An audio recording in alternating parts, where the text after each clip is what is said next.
सो Lord Wavell ने जब ये कॉन्फ्रेंस बुलाई, शिमला कॉन्फ्रेंस, तो उसके अंदर हमने देख लिया कि मुसलमान और मुस्लिम लीग और कांग्रेस के अंदर वही डेडलॉक बरकरार है, और इसके बाद आगे कहीं बढ़ी नहीं रही ना बात। एक की बात है टू नेशन वाली, एक की बात है सिंगल नेशन वाली। वही गांधी जिन्ना टॉक्स में भी देखा, वो इसके अंदर भी देखा। Jinnah is saying that Muslim League represents Muslims, जैसे कि मोनोपोली ऑफ मुस्लिम्स की रिप्रेजेंटेशन में। लेकिन Congress was not accepting that. Congress was saying कि मुस्लिम लीग जो है कम्युनल लाइंस क्यों क्रिएट कर रही है, मुस्लिम और हिंदू अलग अलग क्यों कर रही है, all India is one nation. Jinnah फिर इसके बैकग्राउंड पे आ रहे हैं वही के पीछे फसादात जो बता रहे हैं, आपस में एक्सेप्टेंस नहीं है, जो इस बात की निशानदेही करती है, या पीछे जो कांग्रेस का रूल हुआ उससे डिससेटिस्फाइड मुस्लिम्स थे, वही बात रख रहे हैं, जिससे ये साबित होता है इन बातों से कि Muslims are a separate nation. और फिर कांग्रेस ये भी कह रही कि आप रिप्रेजेंटेटिव कैसे, Jinnah was saying that Congress Muslim League is the sole representative of Muslims in India. Congress कह रही है हमारे साथ अबुल कलाम आजाद है और हमारे साथ जितने भी फॉलोअर्स है, मुस्लिम फॉलोअर्स है, दैट सजेस्ट कि हम भी इंडिया मुस्लिम्स को रिप्रेजेंट करते हैं, ठीक है। बट जिन्ना वाज लाइक कि मेजॉरिटी मुस्लिम्स मुस्लिम लीग के साथ है, तो मुस्लिम लीग ही जो है ना रिप्रेजेंटेटिव है मुसलमानों की। ये दोनों के दरमियान चल रहा है। और पीछे हिस्ट्री क्या है, कांग्रेस कह रही है कि आपके मुस्लिम ने सीट्स भी तो नहीं दी, आप इलेक्शन देखे पिछले क्या थे। इस डेडलॉक के दरमियान कुछ अब आगे नहीं बढ़ने वाली बात। कांग्रेस चाह रही है वन इंडिया वन नेशन। जिन्ना मुस्लिम लीग के नुमाइंदे, मुस्लिम लीग मुसलमानों की नुमाइंदा बनी हुई है, और वो चाह रही है कि separate India, separate partition, Muslims के लिए एक अलग स्टेट होनी चाहिए। ये आगे की पता है हमें, पीछे 1940 के रेजोल्यूशन से भी ये बात क्लियर थी हमें। अच्छा, अब वेवल ने देखा कि ये तो डेडलॉक सॉल्व नहीं हो पा रहा, उसने भी कह दिया कि ये जो शिमला कॉन्फ्रेंस है ये क्या हो गई, फेल हो गई, ठीक है। तो इस शिमला कॉन्फ्रेंस फेल होने के बाद फिर अनाउंस कर दिए इलेक्शंस दोबारा, लेकिन 1945 1946 के इलेक्शंस होंगे जैसे होते हैं, जैसे पहले भी हुए थे। एग्रीड तो नहीं थे मुस्लिम लीग और कांग्रेस आपस में, डिसएग्रीमेंट्स थे, लेकिन इलेक्शन हुए, दोनों इलेक्शंस में खड़े हुए। अभी भी डिसएग्रीमेंट्स आपस में मौजूद है इंडिया के फ्यूचर को लेकर, लेकिन मौजूद है इलेक्शन तो करें ताकि गवर्नेंस तो क्रिएट हो ना। वो गवर्नेंस ही हॉल्ट हुई है कब से, जब से रिजाइन दिया था। जब से रिजाइन दिया था गवर्नर राज चल रहा है, मतलब ब्रिटिश ही सारी गवर्नमेंट्स को चला। ब्रिटिश जब गवर्नमेंट्स को चला रहे, प्रॉब्लम क्या, ब्रिटिश ये तो चाहते हैं, लेकिन प्रॉब्लम ये कि ब्रिटिश जब चला रहे तो एक्सेप्ट नहीं कर रहे। रोज की हड़तालें, रोज की रैलीज, रोज के स्ट्राइक्स, रोज के इदारे बंद हो जाते हैं। तो ये मामला ब्रिटिश भी नहीं चला रहे, नहीं इस तरह चलाना चाहते। वो कह रहे कि भाई इंडियंस आ जाए मिनिस्ट्री में, वो बस टॉप लीडरशिप अपनी चाह रहे थे, और इंडियंस इस बुनियाद पे नहीं आ रहे थे कि टॉप लीडरशिप पे हमारी हो। लेकिन ब्रिटिश कहते थे ठीक है, टॉप लीडरशिप आपकी किस तरह से हो, आप सब आ जाएंगे।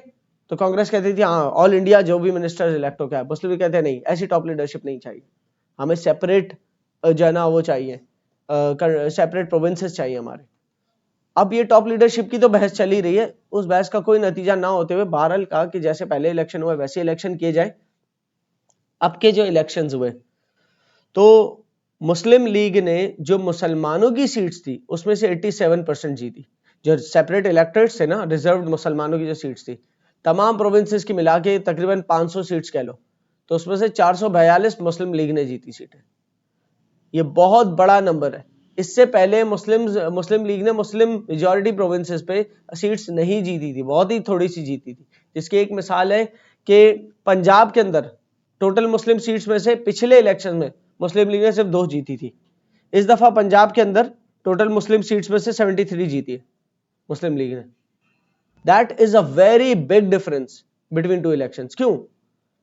और देखें बंगाल के अंदर एकदम स्वीप कर दिया इलेक्शन को। 119 टोटल बंगाल के रीजन की सीटें थी ना अगर, तो मुस्लिम लीग उसमें से 113 सीटें जीते। मुसलमानों की टोटल रिजर्व सीट बंगाल में थी 119, उसमें से 113 मुस्लिम लीग के हाथ में आई है और बाकी दूसरे मुस्लिम लीडर्स की होगी, या हो सकता है बाकी किसी कांग्रेस के प्लांटेड मुस्लिम लीडर होगा जिसकी होगी, लेकिन वो बहुत कम है, कुछ 6 बनी, बाकी 113 it's a very big number जो बंगाल के अंदर स्वीप किया। इसी तरीके से मुस्लिम माइनॉरिटी रीजन्स के अंदर भी मुसलमान जितने मौजूद थे, था मुस्लिम माइनॉरिटी रीजन में यूपी है, बॉम्बे है, यहाँ पर मुस्लिम माइनॉरिटीज है, सीट्स भी कम है, लेकिन उस सीट्स के ऊपर जीती कौन? मुस्लिम लीग। तो जहां जहां पॉसिबल थी ना सीट्स मुसलमानों की, वहां मुस्लिम लीग ही जीती है। 80 to 90% ऐसा हुआ है, सिवाय एनडब्ल्यूएफपी के। एनडब्ल्यूएफपी में कांग्रेस का साथ दिया, वहां के खान अब्दुल गफ्फार खान, वहां का रीजनल लोकल रूलर था जो, उसने साथ दिया। तो वो उसके साथ देने पे मुस्लिम लीग वहां पर हुकूमत नहीं बना सकी और वहां पर नई सीटें जीत सकी। तो ये एक डिसअपॉइंटमेंट रही मुस्लिम लीग के लिए एनडब्ल्यूएफपी को लेकर।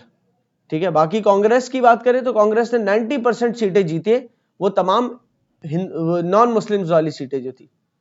पहले भी कांग्रेस थे, वो तो मेजोरिटी पार्टी, वो तो लेगी ज्यादा। पिछले इलेक्शन में क्या था कि मुस्लिम लीग ने सीटें नहीं ली थी मुस्लिम सीट्स के ऊपर, मुस्लिम सीट्स पे मुस्लिम लीग नहीं जीती थी, उस के ऊपर मुस्लिम लीग की पावर बहुत वीक कहलाई थी पिछले इलेक्शन। लेकिन इस इलेक्शन के अंदर मुस्लिम लीग अब बता सकते हैं कि we are the sole representative.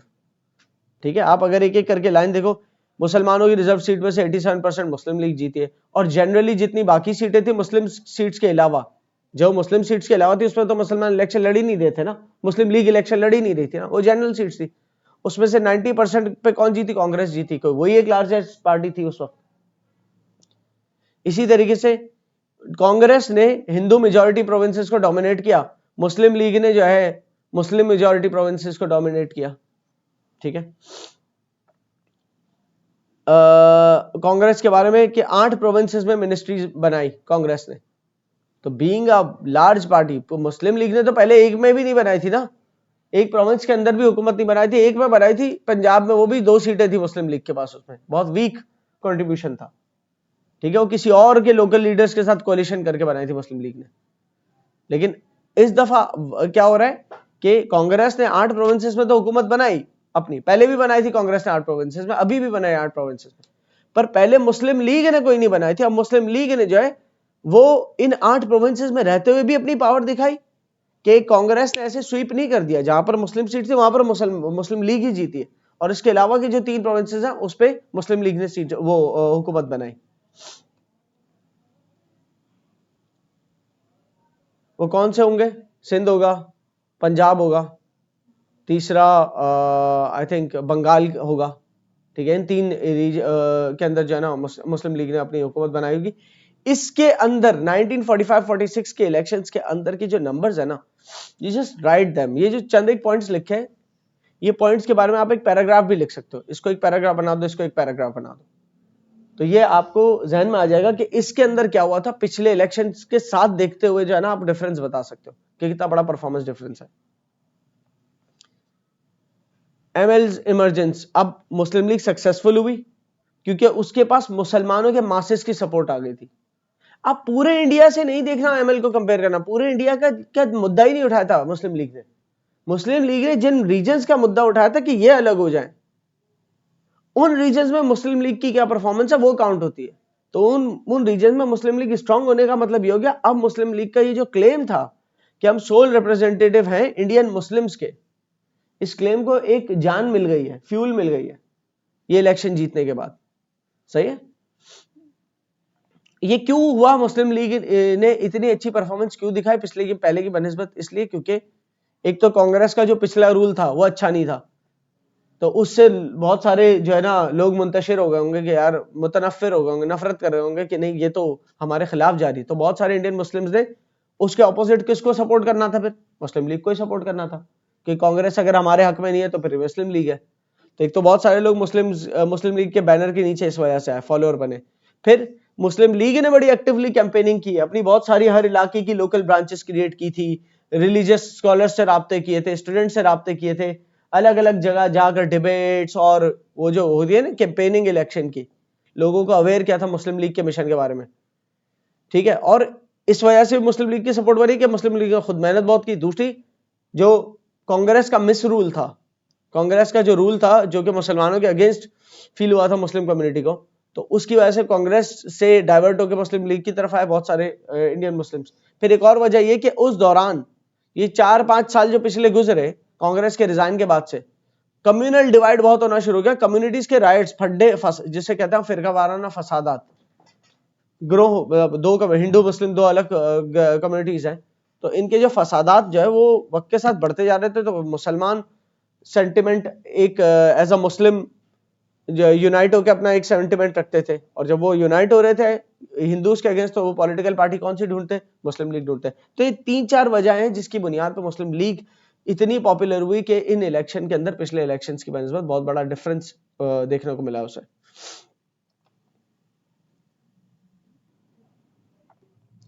अब इलेक्शन हो गए और सामने एक और पार्टी आ गई है, मुस्लिम लीग।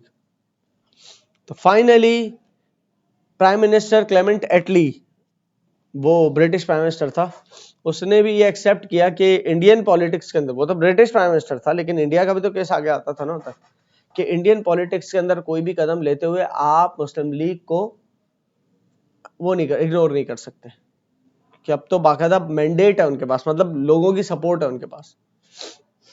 तो अब जो भी आगे सॉल्यूशन होगा उसमें मुस्लिम लीग को साथ लेके चलना पड़ेगा, सिर्फ कांग्रेस के साथ बात नहीं बन सकती हमारी।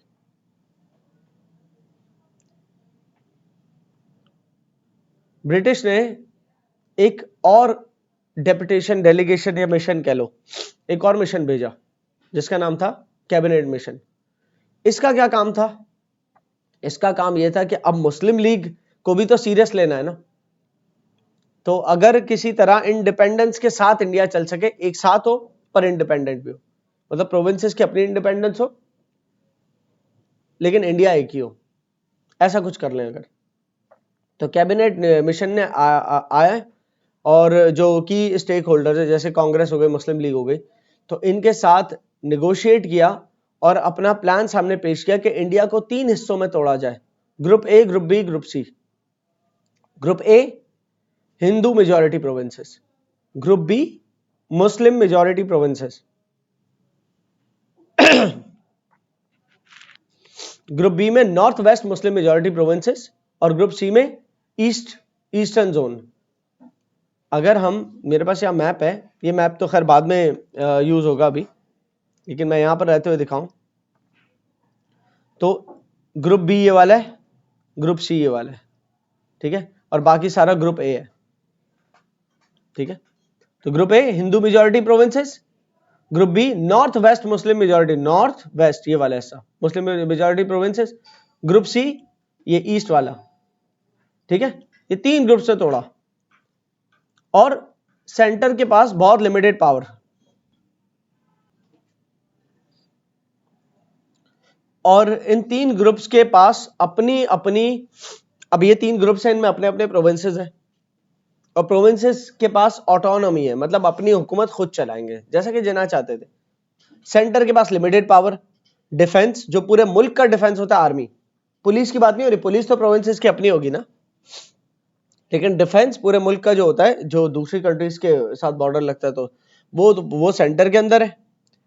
फॉरेन अफेयर्स वो सेंटर देखेगा, मतलब दूसरे ममालिक से राब्ते, और कम्युनिकेशंस पूरे मुल्क के दरमियान जितनी भी ट्रांसपोर्टेशन और कम्युनिकेशन के बड़े हाईवे रोड्स नेटवर्क टाइप के, वो सेंटर देखेगा। लेकिन हर प्रोविंस के अपने जो रोड और मेन रोड्स और नेटवर्क्स है वो प्रोविंस के हाथ में होंगे, ठीक है। होता है ना, आपने ज्योग्राफी में देखा होगा कि अगर पूरे मुल्क के जो स्ट्रेटेजिक हाईवेज है वो फेडरल गवर्नमेंट के हाथ में होते हैं, जो पूरे मुल्क के एक कंट्री को एक सिटी को दूसरी सिटी से या एक प्रोविंस को दूसरे प्रोविंस से कनेक्ट करने वाले हाईवेज हैं, तो वो स्ट्रेटेजिक हाईवेज होते हैं, उसका ताल्लुक किसी एक प्रोविंस के हाथ में नहीं होता, बल्कि उसकी कमांड किसके हाथ में होती है? सेंटर के हाथ में। वैसे ही ऐसी तमाम कम्युनिकेशन एंड ट्रांसपोर्टेशन जिसका पूरे मुल्क से ताल्लुक है, जैसे पोर्ट्स वगैरह, तो सेंटर के हाथ में होंगे, ठीक है जी।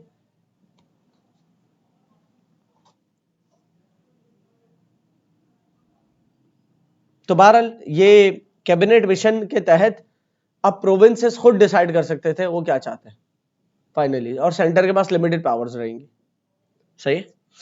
पहला रिएक्शन क्या था? This plan attempted to give Muslim League independent Muslim zones without partition ना। ये जो कैबिनेट प्लान है उसमें पार्टीशन नहीं हो रहा, लेकिन आपको इंडिपेंडेंट जोन मिल रहा है आपका, कौन सा? ग्रुप बी और ग्रुप सी, सही, और ग्रुप ए में और हिंदू मेजॉरिटी प्रोविंस है, तो आपको आपका जोन मिल रहा है।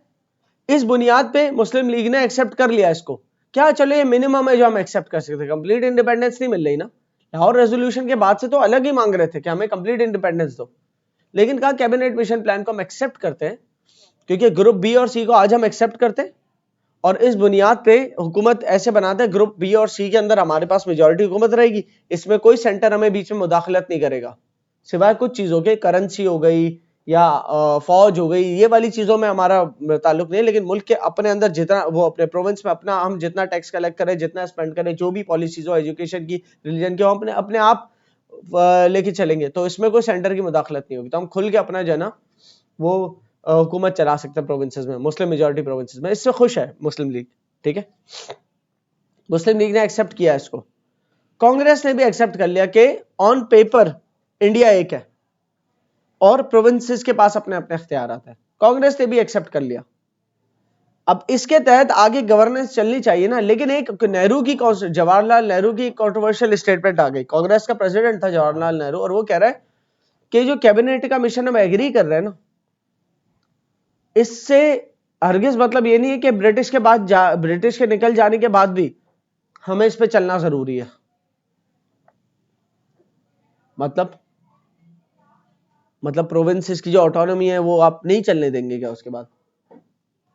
जैसे ही ये बात सामने की, जवाहरलाल नेहरू ने ये स्टेटमेंट दी कि चाहे तो हम ब्रिटिश के जाने के बाद हम रिवाइज भी कर सकते हैं पॉलिसी है। कौन रिवाइज कर सकता है? सेंटर के पास इतना हक ही नहीं है कि रिवाइज कर सके। वो कह रहा है सेंट्रल गवर्नमेंट को दोबारा हम पावर दे देंगे ब्रिटिश के जाने के बाद। ये इसने इंडिकेट किया, जाहिर किया ऐसी कोई स्टेटमेंट देके। जैसे ही ये स्टेटमेंट सामने आई तो जिना बैक ऑफ हो गए कैबिनेट मिशन से, कहा कि हम रिजेक्ट करते हैं कैबिनेट मिशन को, क्योंकि कैबिनेट मिशन को एक्सेप्ट करते हुए हम कहते हैं चलो आगे बढ़ते हैं। अब नेक्स्ट स्टेप ये कि ब्रिटिश चले जाएं। अब हम एग्री कर गए, प्रोविंसेस के हमारे हाथ में, जिसका जो प्रोविंस है उसके हाथ में, वो अपने हिसाब से चला, ब्रिटिश चले जाए। अब सेंटर में हुकूमत होती रहे, भले कांग्रेस की होती रहे, क्योंकि सेंटर के पास हक थोड़ी प्रोविंसेस के बारे में कुछ बोलने, प्रोविंसेस के अंदर कुछ बोलने का। लेकिन सेंटर के पास यह हक आ जाएगा बाद में, इस तरह की बात कर गया नेहरू। लेकिन नेहरू को हम करने नहीं देंगे, ऐसा भी तो नहीं हो सकता। बाद में तो आर्मी तो उसके पास है ना, सेंटर के पास, बाद में आर्मी की फोर्स अगर करवा दिया तो, अटैक कर दिया प्रोविंसेस पे, तो प्रोविंसेस पे आर्मी थोड़ी होती है, पुलिस होती है, पुलिस की थोड़ी वो वेपनरी वगैरह होती है, तो ये तो खदशा रहेगा। तो जिना रिजेक्टेड इट, उन्होंने रियलाइज किया कि यहां तो नहीं लग रहा ऐसा कि ब्रिटिश के जाने के बाद जो है ना मामला सही रहेंगे मुस्लिम लीग के लिए या मुस्लिम मेजॉरिटी प्रोविंसेस के लिए। कैबिनेट मिशन प्लान इस बुनियाद पे फेल हो गया। सही है। कांग्रेस ने मुस्लिम लीग को अक्यूज किया कि ये बड़े जिद्दी हैं। दोनों के दरमियान मिसट्रस्ट थे। कैबिनेट मिशन प्लान क्यों फेल हुआ? मिसट्रस्ट। मुस्लिम लीग को ट्रस्ट ही नहीं किया, ऐसी स्टेटमेंट जो आज दे सकते हैं कल को वो वाकई कर भी सकते हैं ऐसा। कांग्रेस कह रही बड़ी जिद्दी है मुस्लिम लीग। जिना कह रहे हैं कि कांग्रेस का कोई इरादा ही नहीं है हमें सेपरेट होमलैंड देने का, क्योंकि आज अगर मुस्लिम लीग इस बात पे एक्सेप्ट कर रही है कि प्रोविंसेस जो है उनके पास पूरे पूरे हक आ जाए अपने, कल को वो प्रोविंस चाहे कि पूरा हक उसके पास है, कल को प्रोविंस चाहे कहे कि हम अलग हो रहे हैं इंडिया से, राइट? आज नहीं हो रहे तो कल हो जाएंगे, उस हक को इस्तेमाल करते हो। जिना तो इस अप्रोच से चल रहे हैं, लेकिन देखा कि नहीं, ये तो दोबारा एनेक्स करने की बात कर रहे हैं कि जब ब्रिटिश चले जाएंगे तो दोबारा जना सेंटर चाहे तो ये चीज को खत्म कर सकता है। ये जो उसूल है कैबिनेट मिशन के ऊपर हम जो एग्रीमेंट कर रहे हैं, ये सिर्फ ब्रिटिश के जाने तक है। तो बहरहाल उसी वक्त रिजेक्ट कर दिया फिर जिना ने कैबिनेट मिशन प्लान को भी। कैबिनेट मिशन प्लान भी फेल हो गया। एक तरफ कैबिनेट मिशन प्लान फेल हुआ और 16 अगस्त 1946, अब देख रहे हो 16 अगस्त 1946, 1947 में पाकिस्तान आजाद हुआ है।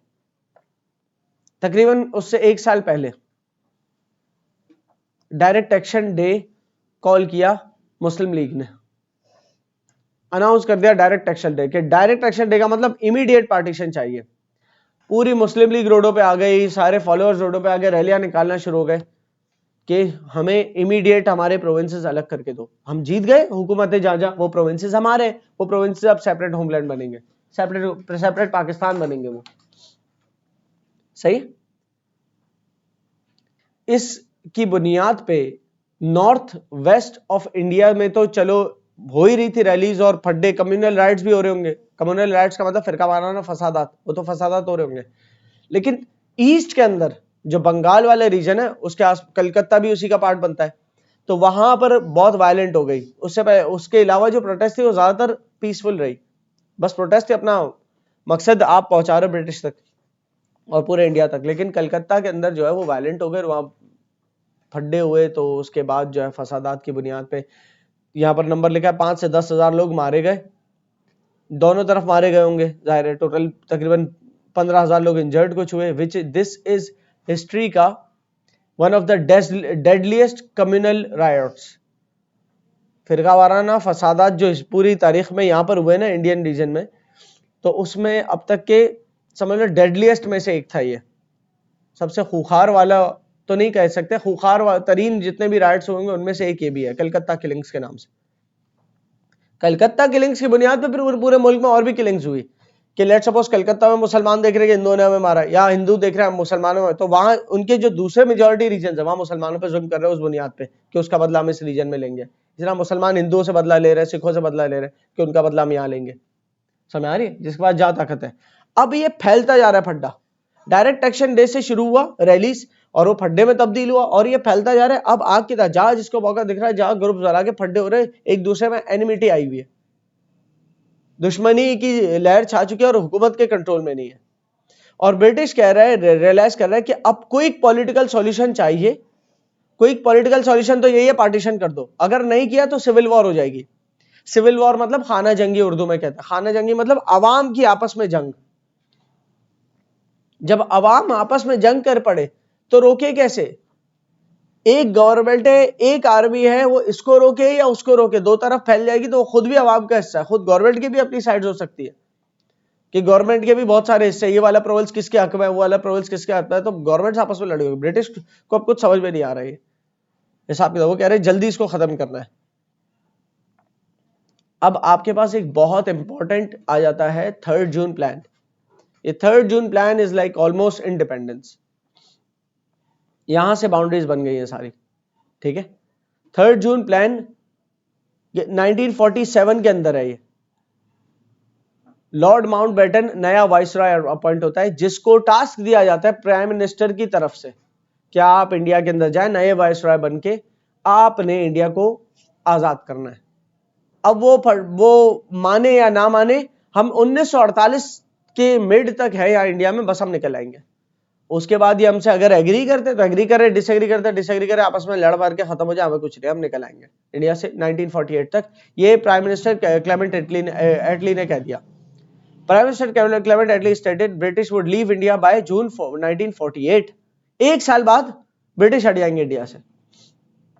सही है। अब वो अगर कॉम्प्रोमाइज करना है तो हमारी मौजूदगी में कर लो, एक साल है ये।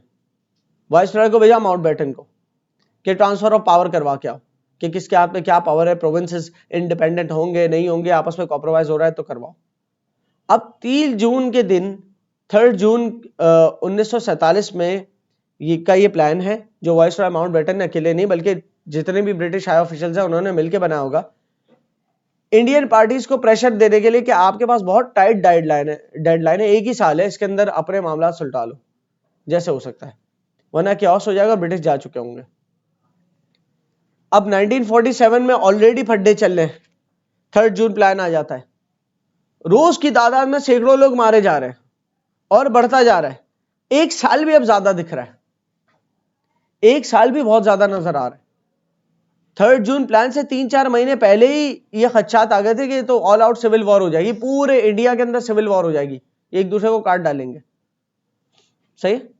अब उसमें माउंटबेटन को 3 जून प्लान पेश कर रहे हैं अपना, उसके अंदर क्या डिसीजंस है कि भाई पार्टीशन होगा इंडिया का, इंडिया और पाकिस्तान 2 अलग मुल्क बनेंगे। नंबर 1, दोनों डोमिनियन स्टेटस होंगे, मतलब ब्रिटिश कॉमनवेल्थ कंट्रीज के अंदर शुमार होंगे, मतलब अंडर ब्रिटिश एम्पायर होंगे दोनों, कि इनकी फॉरेन पॉलिसी ब्रिटिश देखेगा। ठीक है। पंजाब जो है उससे पूछा गया, पंजाब से कैसे पूछा गया भाई, वोटिंग हो गया ना 1945-46 के, उस वोटिंग की बुनियाद पर प्रोविंसेस के अंदर हुकूमत बन गई, तो पंजाब के अंदर मुस्लिम मेजॉरिटी जो थी उसने वोट किया कि हम पाकिस्तान का हिस्सा बनेंगे। सिंध बंगाल से पूछा, बंगाल की भी लेजिस्लेटिव असेंबली ने बोला हम पाकिस्तान का हिस्सा बनेंगे, तो ये बंगाल तो ईस्ट पाकिस्तान कहलाएगा जब पाकिस्तान बनेगा, और पंजाब पाकिस्तान का हिस्सा होना चाह रहा था। इसके अलावा पंजाब में भी कौन सा वाला पंजाब, पंजाब में भी 2 हिस्से थे, ईस्ट पंजाब वेस्ट पंजाब, तो ईस्ट पंजाब मुस्लिम मेजॉरिटी था। अच्छा, उसकी बात कर रहा हूं यहाँ। एनडब्ल्यूएफपी के अंदर क्या हुआ, एनडब्ल्यूएफपी में रेफरेंडम किया गया, क्योंकि एनडब्ल्यूएफपी के अंदर कुछ क्लियर नहीं था, उसमें अवाम से रेफरेंडम किया गया। एनडब्ल्यूएफपी और बलूचिस्तान, ये 2 ऐसे रीजन है कि जिनकी कोई लेजिस्लेटिव असेंबलीज वैसी नहीं बनी जैसे तमाम दूसरे प्रोविंसेस की बनी थी। इससे पहले एनडब्ल्यूएफपी और बलूचिस्तान की बहस चली रही थी कि आप प्रोविंशियल स्टेटस दें, इनकी अपनी लेजिस्लेटिव असेंबली वगैरह वगैरह वगैरह, तो वो चीज अभी तक इम्प्लीमेंटेशन में नहीं हुई, एक्सेप्ट तो हो गई थी। तो इनकी कोई लेजिस्लेटिव असेंबली नहीं बयान करने वाली, बल्कि इनके अवाम में रेफरेंडम किया गया, वोट डाले किसके साथ होना चाहते हो, तो वहां पर ज्यादातर अवाम मुसलमान थी, तो उन्होंने कहा पाकिस्तान के साथ होना चाहता है। हालांकि कांग्रेस के साथ वो होती थी जब इलेक्शंस होते थे, लेकिन अभी इस बात के ऊपर पाकिस्तान के साथ होना एनडब्ल्यूएफपी ने गवारा किया। सिंध ने कहा, सिंध की लेजिस्लेटिव असेंबली ने कहा कि पाकिस्तान को ज्वाइन करेंगे। सिलहट, ये ईस्ट पाकिस्तान का मामला है। सिलहट जो है वो उसने वहां रेफरेंडम हुआ, और वहां जब रेफरेंडम हुआ तो उसने कहा हमें अस्साम से अलग किया जाए, अस्साम का हिस्सा था वो, अस्साम से अलग किया जाए और हमें पाकिस्तान का हिस्सा बनाया जाए, तो सिलहट भी ईस्ट पाकिस्तान का हिस्सा बनेगा। बलूचिस्तान के लोकल लीडर से पूछा गया तो उन्होंने कहा हम पाकिस्तान का हिस्सा बनना चाहते हैं। ये पाकिस्तान वालों का बता रहा हूं मैं, बाकी प्रिंसली स्टेट्स के ऊपर छोड़ा कि आपके प्रिंसेस जो डिसाइड करते हैं या आपके अवाम जो डिसाइड करते हैं, आप लोग जो डिसाइड करते हैं कि किसका हिस्सा बनना है, आप उसका हिस्सा बनेंगे। ये बहुत बड़ा फड्डा होने वाला है आगे। प्रिंसली स्टेट्स के पास भी अब चंद दिन ही रह गए, क्योंकि उसके बाद होगा या तो पाकिस्तान या तो इंडिया, कोई प्रिंसली स्टेट्स नहीं होंगी। अब बीच में कोई प्रिंसली स्टेट है, या तो पाकिस्तान जाओ या तो इंडिया के साथ हो, ठीक है। अगर प्रिंसली स्टेट कहती है कि नहीं हम अपने आप में अकेली हुकूमत रहना चाहते, तो ज्यादा दिन तक वो भी नहीं रहते, वो भी फिर किसी एक कंट्री का पार्ट बन जाता है, क्योंकि वो अकेले कैसे राब्ता कायम करेंगे। बीच में अकेले प्रिंस बने बैठे, उनको कुछ खरीदना बेचना है, उनको कोई रोड यूज करना है, वो तो किसी के, या तो पाकिस्तान का हिस्सा या तो इंडिया के बीच में है, वो उनको अलाउंस नहीं मिलेगी, उस चीज की परमिशन नहीं मिलेगी, तो कहेंगे भाई हमें तो बहुत लिमिटेड होकर रह गए, तो हमें किसी का हिस्सा ही बन जाना चाहिए। तो प्रिंसली स्टेट भी सारी ज्वाइन कर लेंगी, या तो इंडिया या पाकिस्तान को। हालांकि फौरी तौर पे इनको चॉइस दी गई है, लेकिन साथ में क्या गया, they could not remain independent indefinitely. आपको चॉइस तो दी गई, आप चाहे इंडिया या पाकिस्तान को ज्वाइन करें, क्योंकि आप इंडेफिनेटली हमेशा के लिए इंडिपेंडेंट रह नहीं सकते कि हम दोनों को ज्वाइन ना करेंगे। क्यों? आपकी ज्योग्राफी, आप बीच में हो किसी मुल्क के, तो आपको कुछ भी करना हो, वो मुल्क इजाजत नहीं दे रहा कि भाई आपके प्रिंस की जो स्टेट है उसके बाहर वो कदम नहीं रखेगा, हम इजाजत नहीं दे रहे, तो वह बात ही खत्म। फिर प्रिंसली स्टेट क्या, प्रिंस क्या करेगा? हर चीज थोड़ी उसकी स्टेट में उगती है। हर प्रिंस की स्टेट के अंदर ऐसा थोड़ी है कि दरिया भी बह रहा हो, समंदर भी बह रहा हो। वो सारी चीजों के एक्सेस के लिए उसे किसी मुल्क से गुजरना पड़ेगा, और वो मुल्क अगर इजाजत ना दे फिर एवेंचुअली उसका पार्ट ही बनेंगे। माउंटबेटन ने ये 3 जून प्लान जो दिया, उस 3 जून प्लान के अंदर ये डिसीजंस थे। प्लान क्या दिया? 3 जून प्लान क्या है? यह है कि इंडिया पाकिस्तान 2 अलग मुल्क बनेंगे, जिनके पास कंप्लीट सॉवरेनिटी होगी, मतलब कंप्लीट इंडिपेंडेंस होगी, कि वो अपना खुद का कॉन्स्टिट्यूशन बनाए, अपने हिसाब से मुल्क चलाए। ये था 3 जून प्लान। ये 2 लाइनें, इन 2 लाइनों की बुनियाद पे की डिसीजन इन रीजन ने क्या क्या लिया, किस किस ने कहा पाकिस्तान को ज्वाइन करेंगे, सारी बात हमारी हो गई 3 जून प्लान की बुनियाद पे। लॉर्ड माउंटबेटन ने साथ ही डेट भी दे दी कि पावर ट्रांसफर जो है 3 जून प्लान के तहत जो बोल दिया ना, जो जिसका हिस्सा बनेगा वो 2 महीने बाद हो जाएगा। 1948 तक का अलग टाइम था। प्राइम मिनिस्टर क्लेमेंट एटली ने कहा था कि 1948 तक ब्रिटिश एग्जिट कर लेंगे। लॉर्ड माउंटबेटन ने इमीडिएटली कहा कि 3 जून प्लान फाइनलाइज हो गया, इंडिया पाकिस्तान अलग होंगे, और अगस्त 1947 तक ये एग्जीक्यूट हो जाएगा डिसीजन। अगस्त तक भी क्यों ले रहे, 2 महीने भी क्यों ले रहे? बॉर्डर बनाने में टाइम लगेगा ना, समझ आ रही बात? तो इतना शॉर्ट टाइम अब बॉर्डर्स बनाने। हालांकि प्राइम मिनिस्टर ने क्या कहा था कि 1 साल है हम यहां पर, तो 1 साल के अंदर निकलते निकलते ब्रिटिश को इंडिपेंडेंस देने के बाद भी ब्रिटिश को टाइम लगेगा निकलते निकलते। लेकिन 3 जून प्लान आया, 3 जून प्लान के फौरन 2 महीने बाद पार्टीशन की डेट भी अनाउंस हो गई कि 2 महीने बाद पार्टीशन होगा।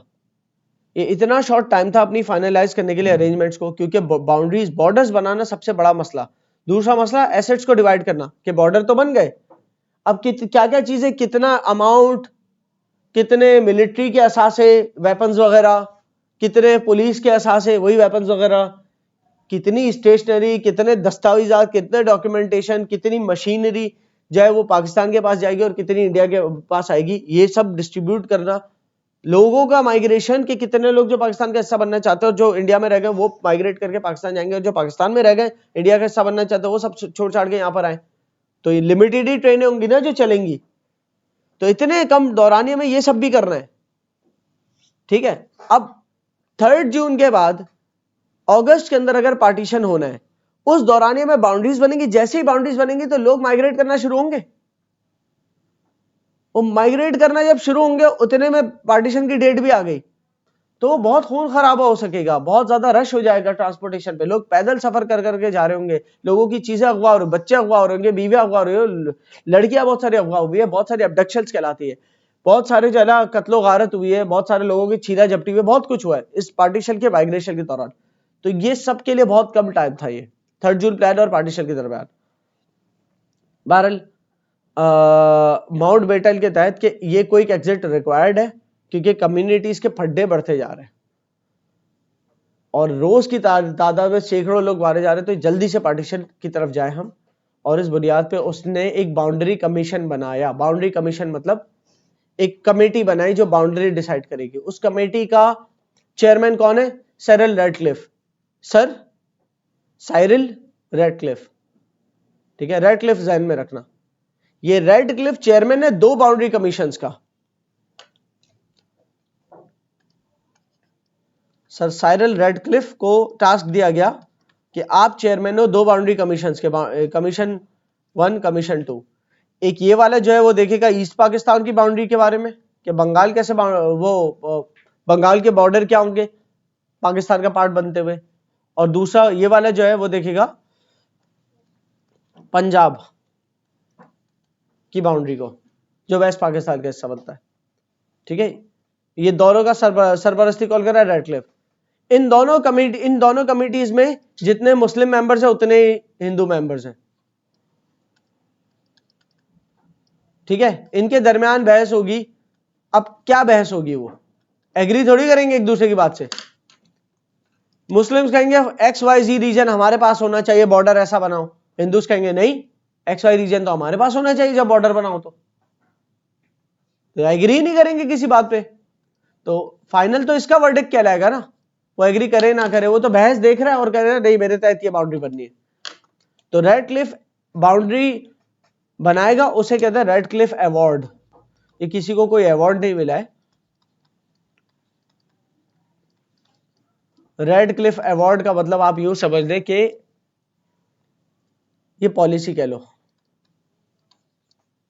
रैटक्लिफ की क्या पॉलिसी थी बाउंड्री को लेकर, ये रैटक्लिफ अवार्ड कि क्या बाउंड्री बननी है। 5 हफ्ते थे इसके बाद से बाउंड्रीज ड्रॉ करने के लिए।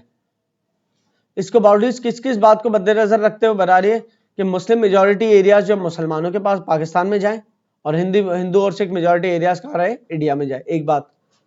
दूसरी बात, इसको बनाते हुए ये ख्याल रख रही है बाउंड्रीज के ज्योग्राफी भी कंटिन्यूअस हो, क्योंकि ज्योग्राफी कंटिन्यूअस नहीं होगी तो नुकसान क्या होगा। अब ये इसलिए रैटक्लिफ अवार्ड ने बाउंड्री बनाई है।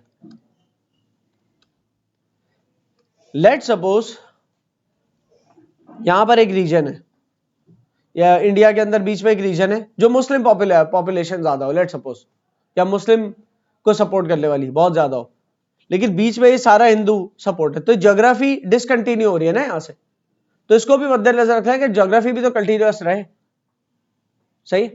तो फिर यही मद्देनजर रखते हुए इतना दूर दूर क्यों बनाए? अब वो इतना बड़ा रीजन था कि उसको इग्नोर नहीं कर सकते, तो उसको अलग बनाना ही था। बंगाल इतना बड़ा रीजन था मुस्लिम के साथ कि अलग बनाया जा सकता था, लेकिन अगर ये टुकड़ों टुकड़ों पे होता तो इनको 3-4 अलग पाकिस्तान के हिस्से नहीं बनाते। फिर कहते भाई ज्योग्राफिक कंटिन्यूटी भी तो देखो, तो या तो इसके साथ कंटिन्यूअस हो या तो इसके साथ कंटिन्यूअस हो। बीच बीच वालों को तो हिस्सा नहीं दिया ना, बीच बीच वालों को कहा ये इंडिया का पार्ट रहेंगे। हमारी बात। तो ये वेस्ट पाकिस्तान है, ये ईस्ट पाकिस्तान है, इस तरह की बाउंड्री बनाई कि मुस्लिम मेजॉरिटी भी एक तरफ हो जाए। दूसरी चीज ज्योग्राफिकली कंटिन्यूअस रहे, और इसमें भी अभी एक डिसकंटिन्यूटी हमें दिख रही है, किसकी? वेस्ट और ईस्ट पाकिस्तान में। और ये कंटिन्यूअस ना होने की वजह से बाद में क्या होंगे? अलग भी हो जाएंगे। ये जो ईस्ट पाकिस्तान है कल को बांग्लादेश बन जाएगा 1971 में, वो भी एक वॉर की बुनियाद पे बनेगा, पूरी जंग होगी, ठीक है। वो आगे देखा जाएगा अगले यूनिट में। बहरहाल तीसरी चीज ये देख रही थी इसको, डिपेंडेंसीज पार्टीशन करते हुए। एक क्या देख रही थी चीज? जो मुस्लिम मेजॉरिटी रीजन पाकिस्तान जाए, Hindu majority region, Sikh majority region India में है। दूसरी बात क्या देख रही थी? ज्योग्राफिकली कंटिन्यूअस होने चाहिए। पाकिस्तान के हिस्से में जो आ रही है वो बीच बीच में उसके इंडिया का हिस्सा नहीं होना चाहिए। ज्योग्राफिकली कंटीन्यूअस पूरे का पूरा लैंड फिर पाकिस्तान का होना चाहिए। ठीक है। तीसरी चीज क्या देख रही थी, डिपेंडेंसीज, कि कहीं पे ऐसा लगेगा कि कोई एक रीजन ऐसा है जो मुस्लिम मेजॉरिटी जो पाकिस्तान का पार्ट होना चाहिए लेकिन उसको इंडिया का पार्ट बना देगा। किस बुनियाद पे कि यार वो इसलिए इंडिया का पार्ट है कि इंडिया की एक पूरी कोई और स्टेट है, कोई और एक इंडिया का कोई शहर है या इंडिया का कोई प्रोविंस है जो इस रीजन पे इकोनॉमिकली कमाई के एतबार से बड़ा डिपेंडेंट है। अगर वो रीजन पाकिस्तान को दे दिया तो इंडिया की के दूसरे रीजन की कमाई रुक जाएगी। ये डिपेंडेंसी तीसरी चीज है। ये अभी नहीं समझ में आएगी, आगे जाके समझ में आएगी। इन तीन बातों के क्राइटेरिया की बुनियाद पे रैडक्लिफ को जो है ना बाउंड्रीज बनानी थी अपनी,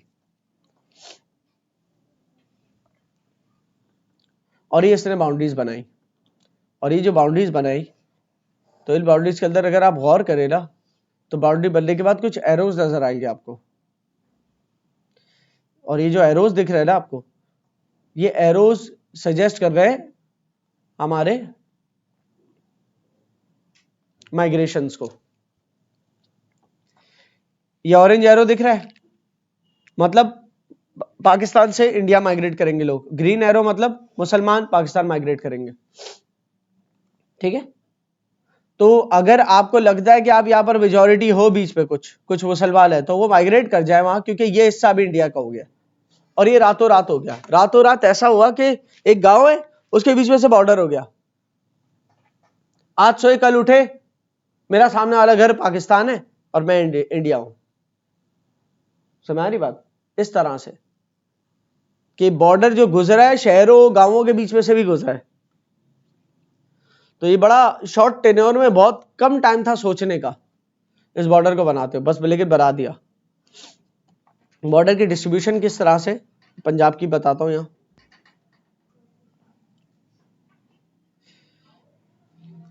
Radcliffe boundary gave his boundary award, ये कोई अवार्ड नहीं दिया, फिर बता रहा हूं किसी को, पॉलिसी पेश की है। 2 days आफ्टर इंडिपेंडेंस, इंडिपेंडेंस होने के 2 दिन बाद बाउंड्री बनी है। पहले से पहले से पता होगा कि कौन से किसके मेजॉरिटी रीजन है, लेकिन एग्जैक्ट बाउंड्री क्या होगी वो इंडिपेंडेंस के 2 दिन बाद दी गई है। तो पहले से ही माइग्रेशन वगैरह शुरू हो चुकी थी, पता था कौन किस मेजॉरिटी में है। वेस्ट पंजाब दिखाता जा रहा हूं, ये पंजाब है पूरा, ये डार्क ग्रे हुआ है, उसका वेस्ट वाला हिस्सा ये है। ठीक है, I just mark it with may be this green colour. ये पंजाब के हिस्से में से वेस्ट वाला हिस्सा ये वाला है, ये पाकिस्तान के हाथ में है क्योंकि मुस्लिम मेजॉरिटी था। दूसरा इंडिया के हाथ में है क्योंकि वो सिख और हिंदू मेजॉरिटी था। तो जो वहां वाले सिख और हिंदू है वो यहाँ माइग्रेट हुए, यहाँ वाले मुस्लिम वहां माइग्रेट हो गए। ठीक है, ये रैडक्लिफ अवार्ड ने यहाँ पर ऐसी बाउंड्री बनाई पंजाब की। और आज भी इस बाउंड्री की वजह से कुछ मकामात ऐसे होंगे सिखों के जो उनको बॉर्डर क्रॉस करके आना पड़ता है पाकिस्तान, वीजा लेके आते हैं कि वो अपने रिलीजियस विजिट्स के लिए आते हैं, कि उनके किसी बड़े गुरुओं की जो है ना वहां पर कब्रें मजार बने हुए हैं। ठीक है, हालांकि आप देखोगे तो बॉर्डर से 2-3 किलोमीटर ही अंदर होंगे। आप कहोगे यार जब बॉर्डर बन रहा था ये वहां चला आया था, 2-3 किलोमीटर से क्या होता है। लेकिन बस वो एक तो इतना जल्दबाजी में बना है बॉर्डर, और दूसरा इसके अंदर भी वो इतना हम अच्छी नियत नहीं रख सकते, उनकी भी हो सकता है वो भी थोड़ा सा फड्डा छोड़ के जाना चाह रहे हो। ये तो एक हम डाउन बिटवीन द लाइन से सोचते हैं कि फड्डा छोड़ के जाना चाह रहे थे गोरे। वेस्ट पंजाब, ईस्ट पंजाब का मैंने जिक्र कर दिया। ईस्ट पंजाब इंडिया के हिस्से में, वेस्ट पंजाब पाकिस्तान के हिस्से में, क्योंकि ईस्ट पंजाब में हिंदू मेजॉरिटी, वेस्ट पंजाब में मुस्लिम मेजॉरिटी थी। क्लियर है? ज्यादातर मुस्लिम मेजॉरिटी एरियाज कहां पर है? पाकिस्तान के पास है। ज्यादातर यही थे मुस्लिम मेजॉरिटी एरिया, या बंगाल में थे, ये पाकिस्तान के हिस्से में आ गए। ठीक है, गुरदासपुर 51% मुस्लिम थे, मतलब 50 आधी मुस्लिम आवाम थी, आधी से ज्यादा मुस्लिम आवाम थी, लेकिन गया इंडिया के पास। फिरोजपुर, इसमें भी आधी से ज्यादा मुस्लिम आवाम थी, ये भी कहा गया इंडिया के पास। तो जब ये इंडिया के पास गया ना तो पाकिस्तान की जो लीडरशिप थी मुस्लिम लीग, उन्होंने कहा कि लॉर्ड माउंटबेटन जो है ना, ये उन्होंने साजिश की है कि रेडक्लिफ को कहा है कि ये उनको दे दो, गुरदासपुर उनको दे दो, फिरोजपुर इंडिया को दे दो। ठीक है, ये मुस्लिम लीग ने अक्यूज किया लॉर्ड माउंटबेटन के, ये मिलकर साजिश किया इंडिया को फेवर करने के लिए। दूसरी तरफ इंडिया ने भी एक एक्यूजेशन की लगाई, इल्जाम लगाया उस पर ब्रिटिश पे जब उनके मतलब की चीज पाकिस्तान में आ गई कि कोई ऐसा रीजन जो हिंदू मेजॉरिटी था लेकिन पाकिस्तान में चला गया वो, तो उस पर वो सेम बात वो भी करेंगे इंडियंस। फिरोजपुर के अंदर का क्या मसला, फिरोजपुर मुस्लिम मेजॉरिटी तो था लेकिन इसके साथ साथ पाकिस्तान में जो रिवर्स फ्लो हो रहे हैं ना, ब्यास सतलज, उनका जो सोर्स है वो फिरोजपुर से होते हुए गुजर रही है। तो फिरोजपुर देना मतलब पाकिस्तान में जो रिवर घुस रहा है उसका कंट्रोल इंडिया के हाथ में। इसी तरीके से गुरदासपुर इंडिया को देने का मतलब पता है क्या है, कश्मीर एक प्रिंसली स्टेट है। कश्मीर क्या है, प्रिंस की स्टेट है। कश्मीर की तरफ रास्ता, रोड से रास्ता जो है ना गुरदासपुर से होते हुए जाता था, गुरदासपुर इंडिया को दे दिया। तो कल को अगर आर्मी भेजने का वक्त आया इंडिया का, तो गुरदासपुर से गुजरते हुए उनकी आर्मी कश्मीर पहुंची। समझ आ रही है? तो कश्मीर का क्या हुआ, कश्मीर तो प्रिंसली स्टेट थी ना, वहां तो अवाम और प्रिंस इसकी बुनियाद पर डिसाइड होगा कि किस तरफ जाना है, इंडिया का हिस्सा रहना है या पाकिस्तान का बनना है, या आप इंडिपेंडेंट रहना चाहते हो। और इंडिपेंडेंट तो जितना भी रहना चाहे ज्यादातर रह नहीं सकते, क्योंकि आसपास दो पूरे पूरे मुल्क हैं, आप डिपेंडेंट हो गए किसी ना किसी पे, तो किसी को तो जोड़ो, किसी के साथ तो जुड़ोगे। बहरहाल आगे बढ़ते हैं। बंगाल का वो ऊपर पंजाब वाला डिवीजन आ गया पूरा, ठीक है। बंगाल के डिवीजन की बात करें तो ईस्ट बंगाल, बंगाल के दो हिस्से, ईस्ट बंगाल किसके हाथ में आया, मुस्लिम्स, मतलब पाकिस्तान के हाथ में आया, और वेस्ट बंगाल इंडिया के हाथ में आ गया। कलकत्ता हिंदू मेजॉरिटी था, कलकत्ता यहीं पर है, कलकत्ता जो है वो इंडिया के हाथ में आया। चिटागोंग हिल्स वो 96% नॉन मुस्लिम ट्राइबल पॉपुलेशन है, लेकिन स्टिल पाकिस्तान के हाथ में आया, ईस्ट पाकिस्तान को दे दिया। चिटागोंग हिल्स एक छोटा सा हिस्सा है, मतलब छोटा सा मतलब पूरे मुल्क के लेवल पे देखा जाए तो ये चिटागोंग हिल्स जो है पाकिस्तान को मिला। 96% हालांकि नॉन मुस्लिम पॉपुलेशन है वहाँ, ट्राइबल, वहाँ के अपने ट्राइब्स हैं, मुसलमान नहीं है, हिंदू भी नहीं है, वो मिक्स हो सकता है, दूसरे मजाहब के हो सकते हैं, बुद्धिस्ट हो सकता है, बुद्धिस्ट होते हैं ज्यादातर वहाँ। मुर्शिदाबाद मुस्लिम मेजॉरिटी था लेकिन किसको दे दिया, इंडिया को, क्योंकि कलकत्ता इंडिया के पास है और कलकत्ता जो है वो मुर्शिदाबाद कलकत्ता से लिंक्ड था। मुर्शिदाबाद के ऊपर कलकत्ता की इकोनॉमी डिपेंडेंट थी, कमाई के जराए जो है कलकत्ता के मुर्शिदाबाद पे डिपेंडेंट थे, ट्रेड रूट्स, ट्रांसपोर्ट वगैरह मुर्शिदाबाद से कनेक्टेड थे कलकत्ता के। तो कलकत्ता को, कलकत्ता जब इंडिया का पार्ट है तो मुर्शिदाबाद भी इंडिया को दिया, हालांकि मुस्लिम मेजॉरिटी थी। खुलना करके एक एरिया है वो पाकिस्तान को दे दिया ये हालांकि हिंदू मेजॉरिटी था। तो हो सकता है कि अगर मुर्शिदाबाद उनको दे दिया जो कि मुस्लिम मेजॉरिटी था, तो उसके बदले पाकिस्तान को चुप कराने के लिए खुलना दे दिया। सही है?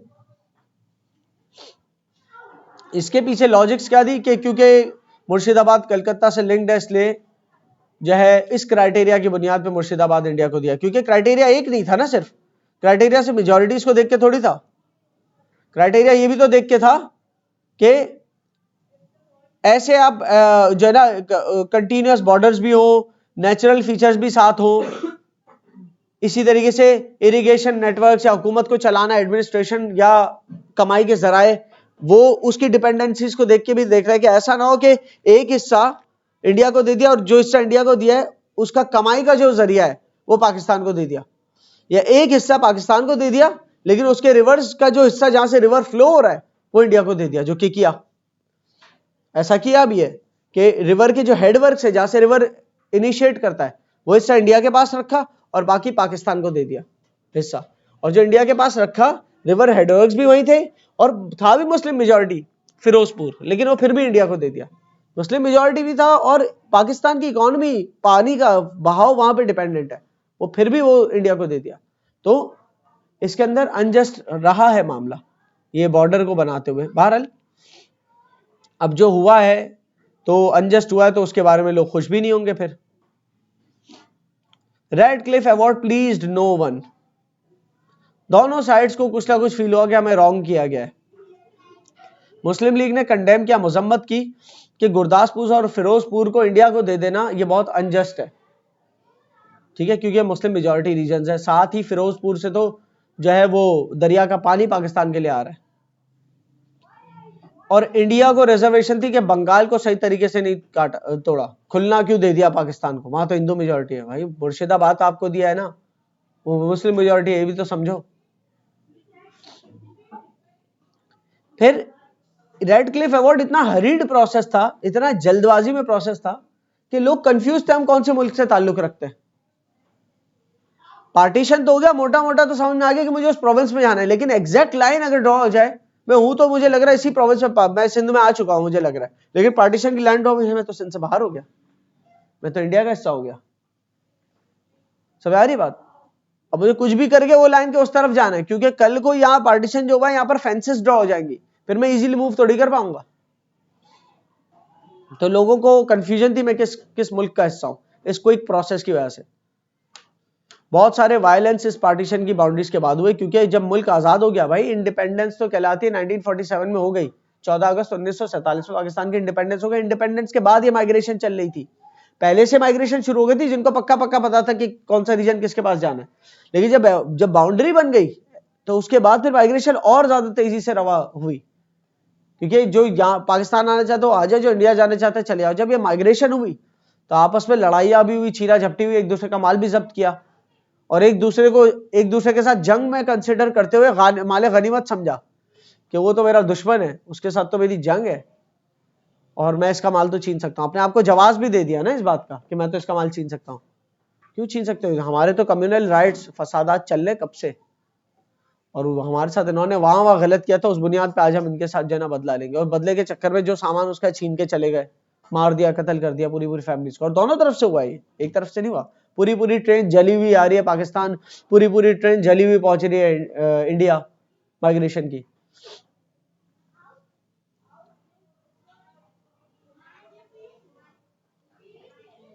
ये रेडक्लिफ अवार्ड जो है वो फाइनली मैंने बताया कि इंडिपेंडेंस अगर हुई है ना 14 अगस्त 15 अगस्त को, तो मिड ऑफ अगस्त 16-17 अगस्त के करीब, 16 अगस्त या 17 अगस्त के करीब रेडक्लिफ अवार्ड अनाउंस हो गया। 16 अगस्त कर लो चलो। तो उसके बाद फिर शिफ्टिंग शुरू हुई, उससे पहले भी माइग्रेशन हो रही थी, बाद भी हो रही थी। ये डेट्स को ध्यान में रखना है, 1947। अच्छा, इससे थोड़ा सा पीछे आ जाओ। ये जो इंडिपेंडेंस एक्ट है ना, इसका ताल्लुक किसके बाद, कौन सी हेडिंग के बाद है? इसका ताल्लुक है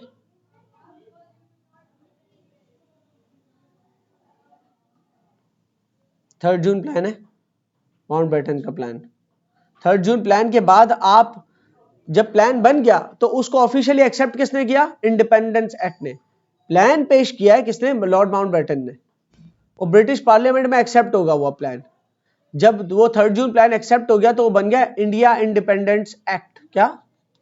इंडिया इंडिपेंडेंस एक्ट 1947 में हुआ था डेफिनेटली। इसने क्या किया? इसने 3 जून प्लान को अप्रूव किया। 3 जून प्लान क्या, कौन सा था? लॉर्ड माउंटबेटन वाला प्लान। वो प्लान क्या था? वो ये था कि इंडिया और पाकिस्तान दो अलग मुल्क बनेंगे, दोनों के अपने अपने हुकूक होंगे पूरे, ठीक है, दोनों अपनी अपनी हुकूमत चलाएंगे। ये क्यों बना था 3 जून प्लान? क्योंकि प्राइम मिनिस्टर ने कह दिया था अब एग्जिट लेना इंडिया से 1 साल के अंदर अंदर। तो वाइसरॉय लॉर्ड माउंटबेटन को भेजा कि भाई आप एक प्लान बनाएं कि जैसे इंडिया की तकसीम होगी और पावर शेयरिंग होगी। वो प्लान उसने अप्रूव कराया ब्रिटिश पार्लियामेंट में। कब? 1947 जुलाई 1947 में अप्रूव हो गया ये। और ये जो अप्रूवल है 3 जून प्लान का, वो है इंडिया इंडिपेंडेंस एक्ट के, वो बन गया ऑफिशियल पॉलिसी, ठीक है। 2 इंडिपेंडेंट डोमिनियंस बनेंगे, इंडिया पाकिस्तान। पाकिस्तान के हिस्से कौन कौन से होंगे? इंडिया इंडिपेंडेंस एक्ट के जरिए, जो पीछे हमने पढ़ भी लिया कि बन चुके। रेडक्लिफ अवार्ड क्योंकि हमने पहले पढ़ लिया ना, रेडक्लिफ अवार्ड इसके बाद पढ़ते तो और ज्यादा लॉजिकल हो जाता है, लेकिन चलो समझे रेडक्लिफ अवार्ड से पहले पढ़ रहे हैं, यूं समझ के पढ़ो। पाकिस्तान के हाथ में आएगा east Bengal, west Punjab, Sindh, Balochistan, NWFP, Sylhet. Sylhet पहले असम का पार्ट था, लेकिन सिलहट में रेफरेंडम करवाया, आवाम से पूछा गया, असम से अलग होके पाकिस्तान का हिस्सा बनाया जाए, ईस्ट पाकिस्तान का हिस्सा। अच्छा, इंडिया के पास क्या था? रेस्ट ऑफ ब्रिटिश इंडिया, जो सब पाकिस्तान में चला गया उसके अलावा सब क्या है? वो इंडिया का हिस्सा है। पाकिस्तान 14 अगस्त को वजूद में आया, इंडिया 15 अगस्त को वजूद में आया। दोनों के अलग अलग इंडिपेंडेंस डेज है ये। जिन्ना पाकिस्तान के पहले गवर्नर जनरल कहलाए, जबकि इंडिया का गवर्नर जनरल कौन था? लॉर्ड माउंटबेटन ही था, ठीक है। ये गवर्नर जनरल की टर्म अचानक से कहां से आ गई? गवर्नर जनरल की टर्म चलती थी ब्रिटिश ईस्ट इंडिया कंपनी के वक्त, ठीक है। फिर जब वाइसरॉय भेज दिया गया 1858 में, क्वीन की प्रोक्लेमेशन हुई और ईस्ट इंडिया कंपनी को खत्म कर दिया गया है और वाइस रॉय अब संभालेगा इंडिया के अफेयर्स। तो वाइस रॉय ने ही ये रोल अज्यूम कर लिया कि गवर्नर जनरल भी मैं ही हूं, वाइस रॉय भी मैं हूं, सब मैं ही हूं। सही, सिंगल पर्सन। तो जब जब गवर्नर जनरल की बारी आती है ना, तो ईस्ट इंडिया कंपनी का टाइम या तो जहन में आएगा या तो ये होगा कि वाइस रॉय खुद था गवर्नर जनरल। अब क्योंकि अलग हो गया पाकिस्तान, तो पहले गवर्नर जनरल पाकिस्तान के कौन कहलाए?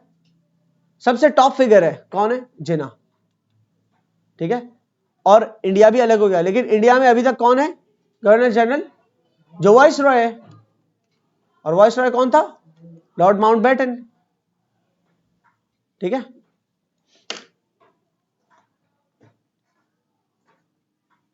ये दोनों कंट्रीज के पास फुल सॉवरेनिटी आ गई, पूरी इंडिपेंडेंस आ गई कि वो अपनी कॉन्स्टिट्यूएंट असेंबलीज बनाए।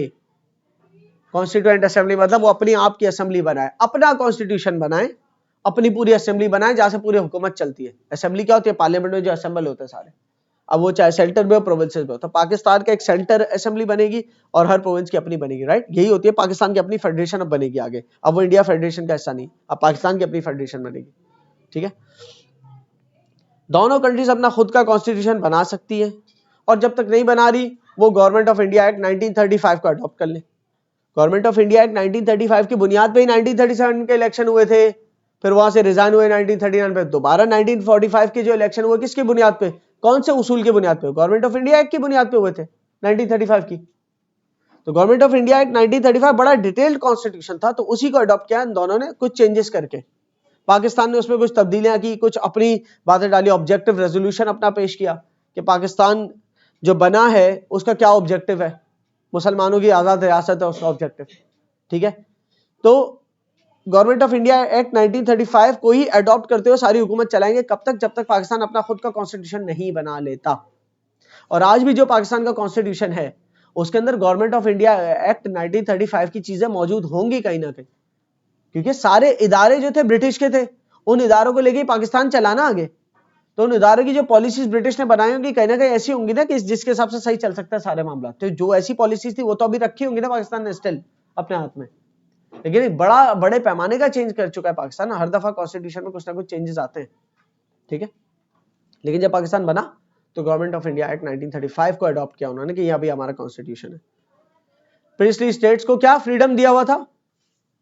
इंडिया इंडिपेंडेंस एक्ट ने कहा कि पाकिस्तान के हिस्से में ये जा रहे हैं और बाकी सब इंडिया के हिस्से में जा रहे हैं। बाकी सब में प्रिंसली स्टेट शामिल नहीं है। प्रिंसली बाकी सब का मतलब दीगर दूसरे ब्रिटिश इंडिया। ठीक है ना, the rest of British India, the rest of India नहीं बोला, ब्रिटिश इंडिया। ब्रिटिश इंडिया का मतलब क्या? प्रिंसली स्टेट्स ब्रिटिश इंडिया का हिस्सा नहीं थी, प्रोविंसेस थे ना सिर्फ। प्रिंसली स्टेट्स के हाथ में था कि वो चाहे तो ज्वाइन करे, एक्सीड करे, चाहे तो वो पाकिस्तान के साथ या इंडिया के साथ, या वो इंडिपेंडेंट रहना चाहे रह सकते, लेकिन वो रह नहीं सकते। हकीकत की बात है वो इंडिपेंडेंट रह नहीं सकते। पॉलिसी वाइज तो आप चाहो तो रह लो, लेकिन रह नहीं सकते क्योंकि ज्योग्राफी में बीच बीच में आ रहा है, आसपास सारा इंडिया इंडिया या पाकिस्तान ही पाकिस्तान है। तो एक साल बाद, 2 साल बाद, कोई 3 साल बाद जुड़ रहा है पाकिस्तान के साथ या इंडिया के साथ। क्लियर? कश्मीर क्या थी? कश्मीर एक प्रिंसली स्टेट थी। कश्मीर की आबादी क्या थी? Majority Muslims. कश्मीर का प्रिंस कौन था? हिंदू। हैदराबाद, हैदराबाद का प्रिंस कौन था? मुसलमान। आबादी मेजॉरिटी हिंदू। सही है? तो इसी तरीके से आगे एक और बड़ा इंपॉर्टेंट था, उसका नाम मैं भूल गया, बहरहाल चलो। इंडिया इंडिपेंडेंस एक्ट के तहत ब्रिटिश किंग ने कहा कि अब मैं रिनाउंस करता हूं, मतलब मैं वापस लेता हूं अपना टाइटल। कौन सा टाइटल? एम्परर ऑफ इंडिया का। जब कोई नहीं होती है तो एम्प्रेस होती है, किंग होता है तो एम्परर होता है, कि एम्परर ऑफ इंडिया का टाइटल अब मैं रिनाउंस कर रहा हूं। ये 3 जून प्लान मेरे आगे पेश हुआ, मैं इसको एक्सेप्ट कर रहा हूं और मैं अपने राइट्स को खत्म कर रहा हूं इंडिया के ऊपर से। ठीक है, इंडिया के अंदर जो गवर्नेंस है उस सिस्टम से मैं पीछे हट रहा हूं, मैं अब उसका एम्परर नहीं कहलाऊंगा। ठीक है, इसके अलावा इंडिपेंडेंस एक्ट के अंदर कुछ इंडिपेंडेंस एक्ट ऑफ इंडिया जो है, इंडिया इंडिपेंडेंस एक्ट के अंदर कुछ गाइडेंस दी गई कि असासे कैसे डिस्ट्रीब्यूट होंगे, और ये भी एक बड़ा मुश्किल मरहला है, असासों की डिस्ट्रीब्यूशन। एसेट्स, मिलिट्री किसको कितनी मिलेगी, टैंक किसको कितने मिलने हैं, वेपन बंदूकें किसको कितनी मिलनी है, क्योंकि बाद में एक दूसरे के खिलाफ ही चलनी है ये। तो थोड़ी इसके ऊपर क्या, पैसा किसको कितना मिलना है। पाकिस्तान एक नया मुल्क बनाया तो उसको शुरू में पैसा मिल चाहिए बहुत सारा मुल्क चलाने के लिए, तो उसको वो कितना मिले पाकिस्तान को, ठीक है। इसी तरीके से रिवर का फ्लो किस तरीके से डिस्ट्रीब्यूटेड हो, पाकिस्तान के हिस्से में कितने रिवर्स अपने आए और पाकिस्तान का फ्लो अगर कुछ इंडिया से आ रहा है तो उसके बारे में क्या कानून होंगे, ये सारे जो एसेट्स है ना उनकी डिस्ट्रीब्यूशन एक मसला है आगे। थर्ड जो इंडिपेंडेंस एक्ट का क्या इंपॉर्टेंस है, इसकी इंपॉर्टेंस ये है कि ब्रिटिश ने finally officially independence act of India के तहत ये एग्री किया कि अब हम इंडियन पॉलिटिक्स का हिस्सा नहीं है। बहुत बड़ी सिग्निफिकेंस है इसकी। 3 जून प्लान की नहीं है वो सिग्निफिकेंस नहीं, 3 जून प्लान तो प्लान था ना, उससे पहले सब डिस्कशंस है। ऑफिशियल जो एक्ट आया वो क्या है, एक्ट हमेशा ऑफिशियल होता है।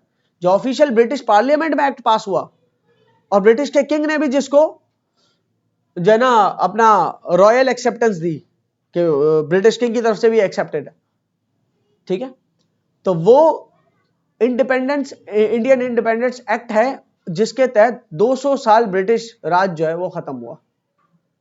200 साल क्यों गिरने, 1857 में तो मुगल एम्पायर खत्म हुआ था। मुगल एम्पायर ऑफिशियली 1857 में खत्म हुआ था, लेकिन दरअसल उससे भी 100 साल पहले पीछे चले जाए या 150 साल पीछे चले जाए, औरंगजेब के बाद कहीं ना कहीं ब्रिटिश जो है पावर में आना शुरू हो गए थे आहिस्ते आहिस्ते, और बैटल ऑफ प्लेसी और बैटल ऑफ बक्सर से उनका राज शुरू हो चुका था ऑफिशियल ब्रिटिश राज। तो बैटल ऑफ प्लेसी और बैटल ऑफ बक्सर की अगर आप डेट्स उठाओ तो वो आएंगी कुछ 1748 इस तरह की डेट्स, 1754, 56 इस तरह की डेट्स में ब्रिटिश वहां से शुरू किया और खत्म कब हुआ 1947 में, तो 200 साल बने। 200 साल का ब्रिटिश राज खत्म हुआ है। बोथ इंडिया और पाकिस्तान 2 इंडिपेंडेंट स्टेट्स बन गई।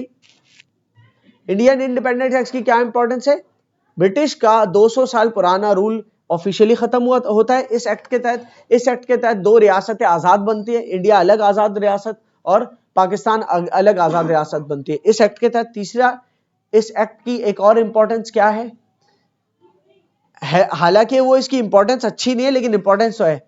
ये एक्ट जब आया तो इसकी एक खास खुसूसियत ये भी है कि वो इस मामले में फेल हो गया ये एक्ट कि किस तरीके से जो कम्युनिटी का टेंशन है वो खत्म करें, किस तरीके से एक पीसफुल पार्टीशन दे पाए। तो इसकी अहमियत या गैर अहमियत कह लो, पर अहमियत ये है इन अ रॉन्ग मैनर। इसकी एक और इंपॉर्टेंट बात ये भी थी इस एक्ट की, जब ये आया ना तो ये पीसफुली तो खत्म नहीं कर पाया पार्टीशन को। तो इसके बाद आप फॉलोइंग बहुत सारी खूनरेजी देखेंगे जो खासतौर पर माइग्रेशन के दौरान हुई। तो इसने बहुत ट्रेजिकली अनरिजॉल्व छोड़ा किस चीज को, कम्युनल हार्मनी को। हार्मनी मतलब पीस, हार्मनी मतलब पीस। तो जब ये एक्ट आया तो इसने कम्युनल हार्मनी का मसला हल नहीं किया। तो एक तीसरा नुक्ता इसके हवाले से, हर चैप्टर के एंड में आपको किसी ना किसी हवाले से सिग्निफिकेंस का एक पैराग्राफ मिलता है, ठीक है। ये आपका चैप्टर 9 भी खत्म होता है।